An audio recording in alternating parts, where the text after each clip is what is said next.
വെള്ളം നല്ല ചൂടായി കേട്ടോ ഇലയപ്പത്തിനുള്ള. അപ്പം നമുക്ക് ആവശ്യത്തിനുള്ള ഉപ്പ് ഇട്ട് കൊടുക്കാം. ഉപ്പിട്ട് കൊടുത്ത് പിന്നെ ലേശം മധുരം ആ മാവിന് പിടിക്കാൻ വേണ്ടി കേട്ടോ, ഒരു 1/4 സ്പൂൺ. ആദ്യത്തെ സ്പൂണിലെ പറ്റി പിടിച്ചോണ്ട് വീണില്ല. പിന്നെ നമുക്ക് കുറച്ച് നെയ്യ് ഇട്ട് കൊടുക്കാം. നെയ്യ് അങ്ങ് ഫ്രിഡ്ജിൽ വെച്ച് അങ്ങ് ഉരുകി കേട്ടോ, ഉരുകിയല്ല അങ്ങ് കട്ടിയായി. അപ്പോൾ ഈ കട്ടിയുള്ള നെയ്യല്ലേ, അത് ഇളകുന്നില്ല. ഞാനത് സ്പൂൺ വെച്ചാൽ കലക്കി കൊടുത്ത് ഇത്രയാണ്. അപ്പോൾ നമ്മുടെ ഇലയപ്പത്തിനുള്ള വെള്ളം നല്ല തിളച്ച് ഇനി നമുക്ക് മാവിട്ട് കലക്കി കൊടുക്കാം.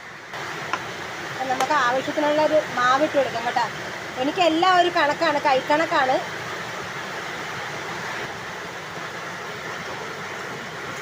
നല്ല കലക്കി മിക്സ് ചെയ്ത് കൊടുക്കാം കേട്ടോ. നല്ല ചൂടുണ്ടേ, മാവിന് നല്ല ചൂടാവി പോകുന്നുണ്ട് കേട്ടോ. അപ്പോൾ നമുക്ക് നല്ല കുഴച്ച് കൊടുക്കാം. ഇനി കൈ വെച്ച് കുഴയ്ക്കാം. ഇതിനകത്ത് മാവിൽ കാണിക്കും കൂട്ടാ, എൻ്റെ ക്യാമറാമാനാണ്. ഞാൻ പറഞ്ഞു ഞാൻ കുഴയ്ക്കുന്നതൊന്ന് വീഡിയോ എടുക്കാൻ. അപ്പോൾ മാവിൽ കാണീര് ഇച്ചിരി ചൂട് കാണുന്നുണ്ടോ? വീഡിയോ കാണുന്നുണ്ടോ? അവർ മാവ് കുഴയ്ക്കുകയാണ് കേട്ടോ, ഇലയപ്പത്തിൻ്റെ മാവ്. ക്യാമറാമാൻ എൻ്റെ കുഞ്ഞു മോനാണ്. നല്ല സോഫ്റ്റായിട്ട് കുഴയ്ക്കുകയാണ്. എത്രത്തോളം നമ്മൾ കുഴച്ച് ചൂടുവെള്ളത്തിൽ കുഴച്ചെടുക്കുന്നോ അത്രത്തോളം സോഫ്റ്റ് ആയിരിക്കും നമ്മുടെ ഇലയപ്പം.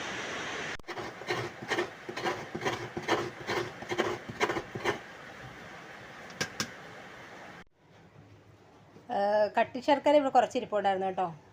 അപ്പോൾ അതും ചേർത്ത് പിന്നെ ഇച്ചിരി ശർക്കര പൊടി ഉണ്ടായിരുന്നു. അതിനാണെങ്കിൽ ഇച്ചിരി കളറ് കൂടുതലായിട്ട്. അപ്പോൾ ഞാൻ വിചാരിച്ച് രണ്ടീന്നും കുറച്ചെടുക്കാം. അങ്ങനെ രണ്ടീന്നും കുറച്ചെടുത്തു താണ്ടേ. അപ്പം ഞാൻ മാവെല്ലാം കറക്റ്റ് പാകത്തിൽ കറക്റ്റ് അളവിൽ എടുത്ത് വെച്ച് മൊത്തം കൂടെ 12 എണ്ണം ഉണ്ട്. എന്നിട്ട് ഇതിലേക്ക് കുറച്ച് സോഫ്റ്റ് ആവാനായിട്ട്, കുറച്ചും കൂടെ ടേസ്റ്റി ആവാനായിട്ട് 1ഉം 2ഉം പഴമൊന്നും ചേർക്കരുത് കേട്ടോ, അതിൻ്റെ രുചി അങ്ങ് പോവും. ഒരു പകുതി പഴം ഞാൻ ഇതിനകത്ത് ഒന്ന് മിക്സ് ചെയ്ത് ഇതെല്ലാം കൂടെ ഒന്ന് മിക്സ് ചെയ്ത് കൊടുക്കുകയാണ്.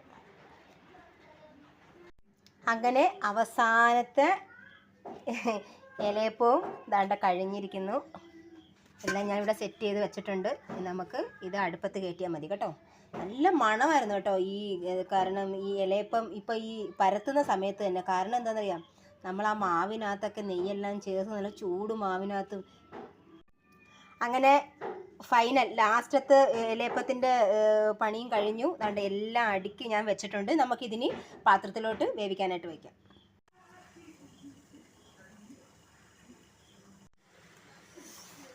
നല്ല ചൂടുണ്ട് കേട്ടോ. ഞാൻ ഓരോന്നോരോന്നായിട്ട് ഇട്ട് കൊടുക്കുക. ഞാൻ നിന്നുകൊണ്ട് തന്നെ ഈ ചൂടോടെ അങ്ങിപ്പോൾ ഒരെണ്ണം കഴിച്ചു കേട്ടോ. എന്താ ടേസ്റ്റ് എന്നറിയാമോ?